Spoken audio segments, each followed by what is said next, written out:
राजारामपुरीतील व्ही.टी. पाटील स्मृती भवन इथं मिलेट महोत्सवाचं आयोजन करण्यात आलंय। आज जिल्हाधिकारी अमोल येडगे यांच्या हस्ते आणि मान्यवरांच्या उपस्थितीत या महोत्सवाचं उद्घाटन करण्यात आलं। प्रास्ताविकात महाराष्ट्र राज्य कृषी आणि पणन मंडळाच्या कोल्हापूर विभागाचे सरव्यवस्थापक डॉक्टर सुभाष घुले यांनी या महोत्सवाविषयी माहिती दिली। तृणधान्याकडे आपण पुन्हा वळतोय याचा आनंद असल्याचं सांगत, तृणधान्य हे गरिबांचं पीक आहे हा गैरसमज दूर होऊन त्याचे आरोग्याच्या दृष्टीने फायदे लोकांना कळतायत ही समाधानाची गोष्ट असल्याचं जिल्हाधिकारी येडगे यांनी नमूद केलं। यावेळी जिल्हाधिकाऱ्यांनी सर्व स्टॉलना भेटी देऊन माहिती घेतली।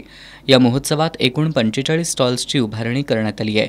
यामध्ये नाचणी, राळा, ज्वारी, बाजरी, सावा, वरई, कांगणी यांच्यापासून बनवलेल्या पौष्टिक खाद्यपदार्थ मांडण्यात आलेत।